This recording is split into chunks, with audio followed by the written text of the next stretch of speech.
Hey y'all, it's Sierra, aka Capricorn Moon Goddess, and I am back with another candle testing video. So this is the large oval shaped metal bowl from 1617. I have tested this bowl with regular wicks, and now I'm going to test it with 4 wood wick booster wicks, the 0.03 by 0.625. So I was thinking about putting one in the middle to make it 5, but I wasn't sure if that was going to be too much fire. I don't know how large the flames are going to be. This one is so tough to wick because it's hard to get it around the edges, like the outer edge, because there's an angle. So your wicks end up kind of going at an angle instead of straight upwards. So I always feel every time I make a candle in this, I feel like I didn't put the wicks close enough to the outer edge, but I don't want it to be like, the wicks are just pointing inwards instead of pointing upwards. So we'll see how this goes, okay?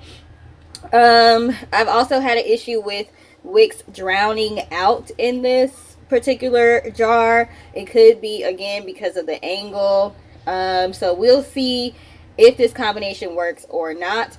I left the wicks up way larger than I typically would because, again, I've had issues with the wicks drowning out, and not being able to trim the wicks as low as they should be. So this is probably too large. I'm guessing these wicks need to be trimmed down some more, but with wood wicks, I like to start as high as I can, and then if the flame is too large, blow it out and then cut it down lower, so that way I know the next time I make one how low to cut it.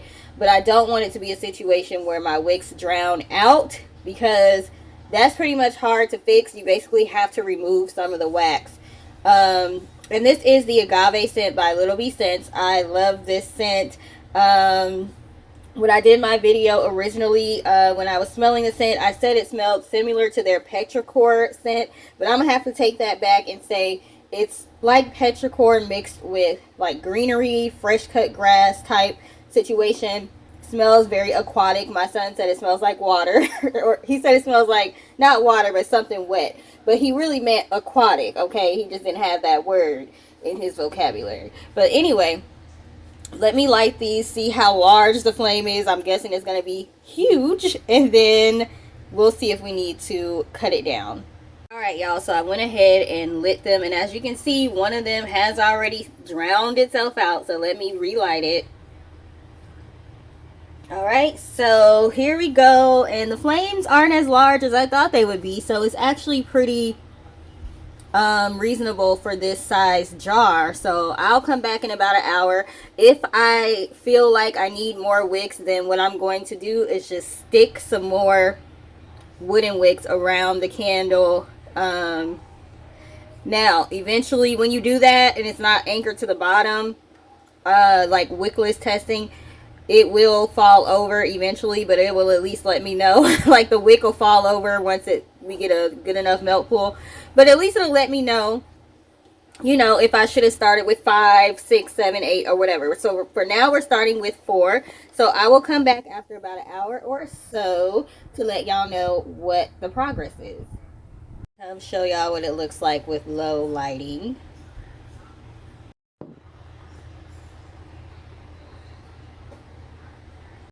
And this is what it looks like with the light completely off.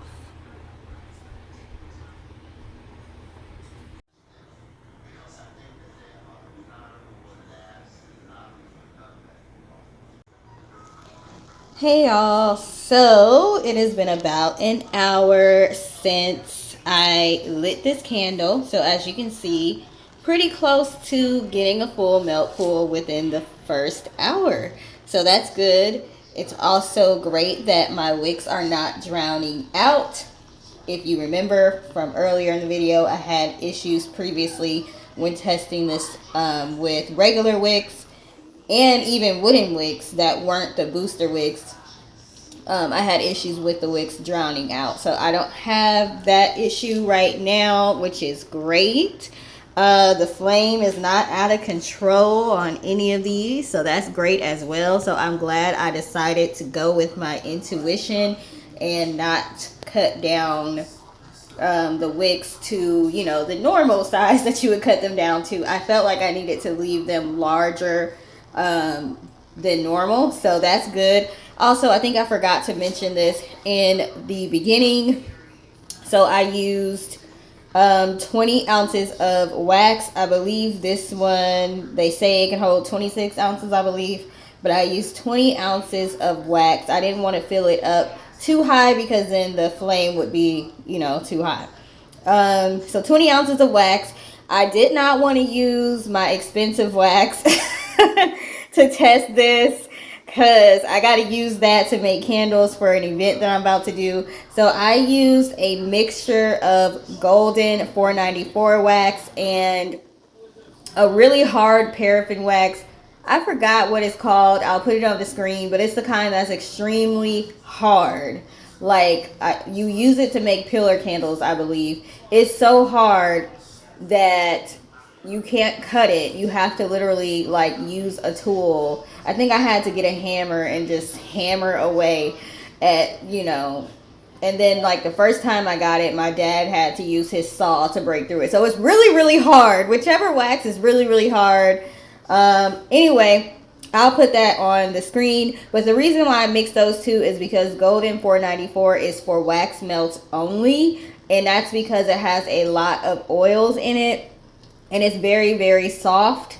So they don't recommend using it for candles. So I used like a 3-to-1 ratio. I'm trying to remember. So I used 15 ounces of 494 and 5 ounces of the hard paraffin wax, and this is what I got. So it turned out very smooth. The top was very smooth. I didn't have tunneling, frosting. I didn't have any issues. I should have took a picture when I first before I put the glitter on it, but I didn't. So anyways, didn't have any issues with that. So I think this is the first time I've tested that ratio before, so it's working pretty well. I will do that from time to time when I don't want to use my expensive wax. Y'all know that the price of materials is going up, so I'm trying to make sure I cover all my bases. And if I don't have to spend as much money, then don't. You know what I'm saying? If I can do this. Now, I haven't checked the recent prices for $4.94 because I have a lot of it, so I don't even know. Maybe that went up significantly too. But anyway, so I'll see y'all in the next clip, maybe in about 1 or 2 hours. I'm about to go ahead and blow this candle out. It has been going all day. I made it in the morning. I lit it in the morning, and it's almost 8 o'clock at night. And I haven't blown it out to trim it or anything. So I definitely was pushing the limits. Supposed to trim a candle after 4 hours, but I wanted to see how far I could get away with it. It looks like you might be able to pretty much burn this without trimming it, like, you know, a whole consecutive day. Although I would not recommend it. I would tell my customers 4 hours just to cover yourself.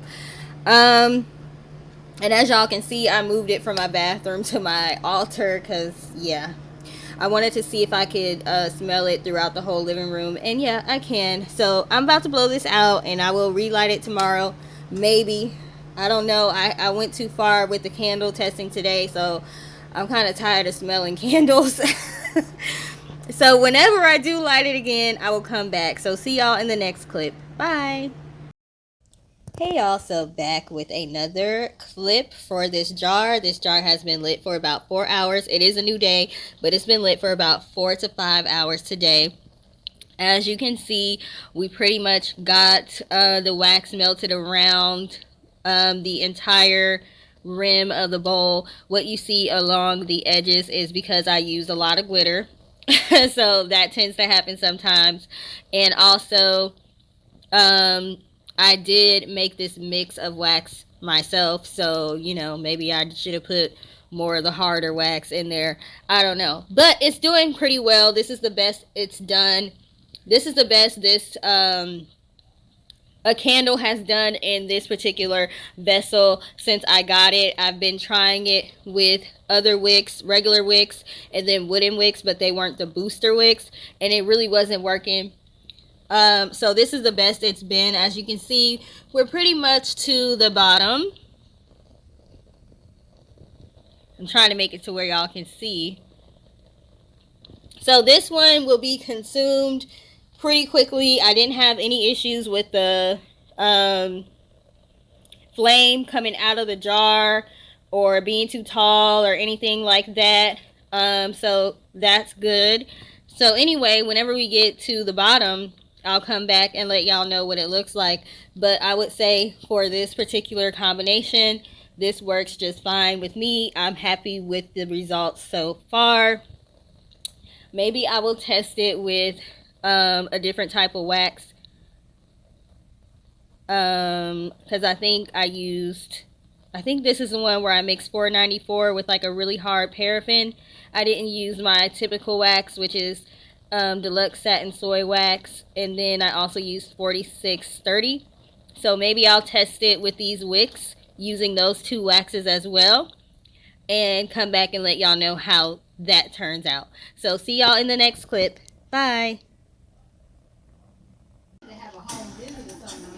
All right, y'all. So sorry, I got the challenge playing in the background, so y'all might be able to hear that. But we're at the end of testing this candle. I'm about to blow it out because, you know, it's pretty much, you can see like the metal things that the wood wicks are in. So this was a success. We were able to get all of the wax melted using these 4 wicks. Again, these are the booster crackling wooden wicks, the 0.03 by 0.625. And I used 4 of them, and this is the metal bowl from 1617.